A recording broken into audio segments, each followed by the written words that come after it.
Hi everyone, this is Batsheva Gelbtach with the JWC Atlanta and a message for this time period that we are holding in currently. The Jewish people have entered the most intense mourning period in the Jewish calendar. It is a time that commemorates terrible tragedies that have happened in our history, over 3,000 years of tragedies, starting off with the destructions of the First and Second Temple. In the 1200s, the Jewish people were expelled from England during this time period. Spanish Inquisition started in this time period. The final solution of the Nazis was signed on by during this time period. So lots of many more things in between. Lots of terrible things happen during this time period. There's an energy that we are taught Kabbalistically that exists in this world during different time periods. And that when we use the time period properly, we can tap into that energy and gain the gifts that that time period has to offer. So we can go on to the rest of the year and gain the gifts that we need throughout the different stations of the year. So I want to talk a little bit about the energy that exists in this world during this time period. So oftentimes it gets referred to as an intense mourning period, and one might think that the energy that exists in this world flowing from above is one of negativity. So what I would like to kind of correct over there is that in reality, what we are talking Kabbalistically is that the energy that exists in this time period is actually an energy of sensitivity, hypered sensitivity, meaning when God spoke to the Jewish people and gave them the Torah, right? He gave it to us as one people with one heart. That's what it says over there. He didn't give it to the righteous people. He didn't give it to the wicked people. He didn't give it to people who you like better, who you like less, right? He gave it to all of us collectively together with a collective unique mission. And as Lord Rabbi Jonathan Sachs said in a video I saw on Facebook this week, that the Jewish people have faced many adversaries, right? They've faced many empires that tried to destroy us, really powerful empires, and none of them managed to destroy the Jewish people. However, the Jewish people on occasion managed to destroy themselves. Meaning, we have a guarantee from God. We are really strong. We are really powerful, small but mighty, and we can withstand anything. What we cannot withstand, what we cannot afford, is disunity, disharmony, senseless hatred when we turn against each other. And this time period, that's true for always, but this time period, because the energy that flows from above is one of hypersensitivity, when we do something negative to someone else during the rest of the year, it's terrible.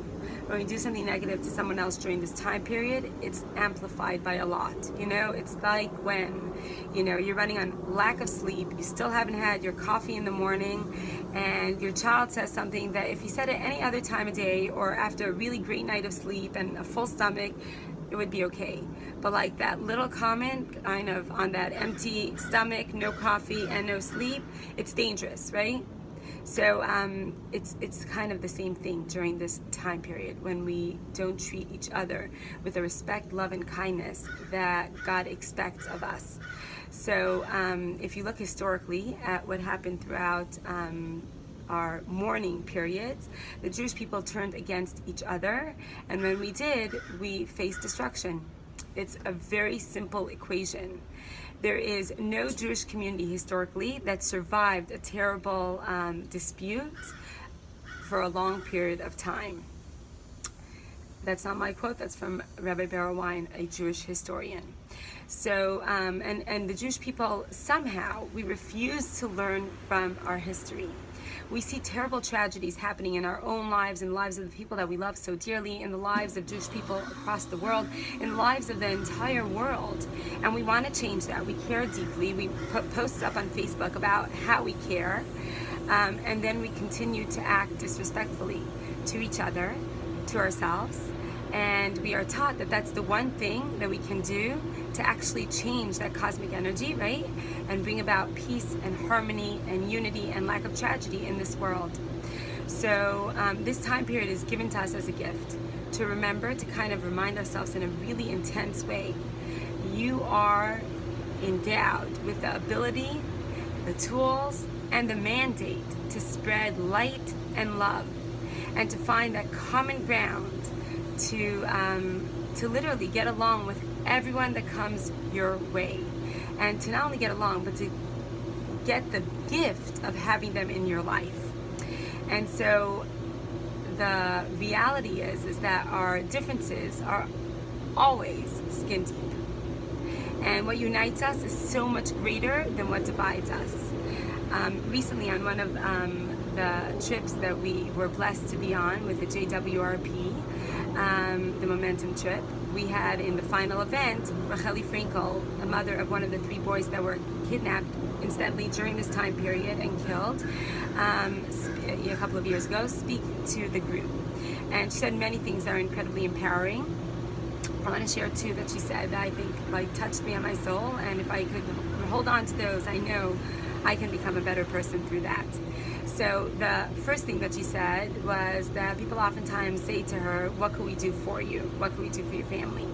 And she responds with, I don't need the world to remember my Naftali. We're doing a pretty darn good job ourselves. What I need the world to remember is who they were during the time that Naftali was missing. Meaning, the Jewish people during that time period really unified. We forgot about our differences, and we remembered that we all have this incredible piece of godliness within us, and that we love life, and that we love the opportunity to help and support each other, and that we will do anything to fight that together, to fight for those values together. And forgetting that is a crime. It's a crime to those 3 boys, and it's a crime towards her, and it's a crime towards ourselves, and it's a crime towards humanity. It really is. We have the power to change the world. Let's harness that. That's the first thing that she said that really I thought was an important lesson. The second one, there were many other ones, but these are the 2 that I'm going to focus on. The second one was that she said, there's a joke that people oftentimes say, right? If you meet 2 Jews, you have 2 Jews and 3 opinions, right? At least. And she said what people forget is the end of that sentence, which is 2 Jews, 3 opinions, but they have 1 heart. And she said, and I witnessed that. So what I would like to suggest is that as we enter this time period, and we're in this mourning time period, when really what it is a hypersensitive time period, that we mourn the great losses that we've experienced throughout history because we didn't heed the message of sensitivity, of kindness, of love, and compassion. This past Friday night, a terrorist walked into a family's Shabbat dinner home and carried out a butchery, killed the grandfather, his daughter, 46-year-old incredible teacher, his son who fought bravely to get the terrorist to ward him off because he knew his wife and 5 children were upstairs in the 2nd floor, and he managed through that courage really to spare the lives of his wife and 5 children. He injured gravely, the terrorist injured gravely the wife of the grandfather, the grandmother, who was injured gravely.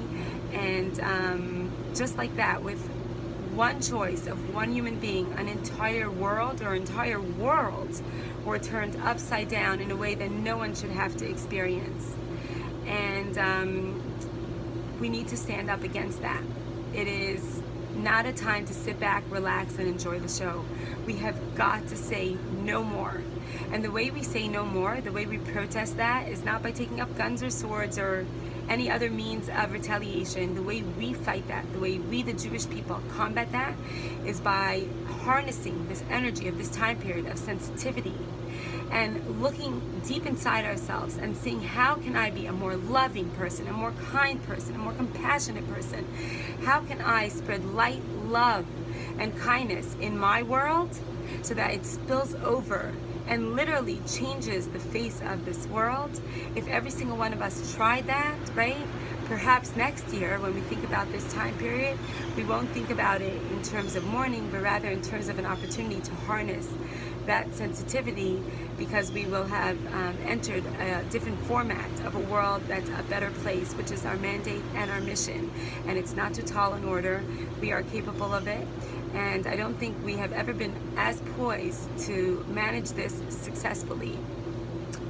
We had a reunion last night with our Trip 8 women, and if you look around the room, there is a diverse crowd would be, I think, an understatement, right? Every single one of us represents different stages and ages of life, different philosophies in how to raise our children and how to different jobs, different careers, different beliefs about, so many different things. And I'm sure, I have no idea because I never talk politics, but I'm sure we represent a different gamut of political opinions, etc., etc.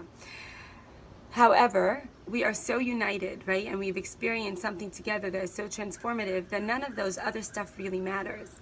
And I think if we can, as individuals and as a world at large, remember that when we see another person and we notice the differences, that's only because we get to see their outside, not their inner core.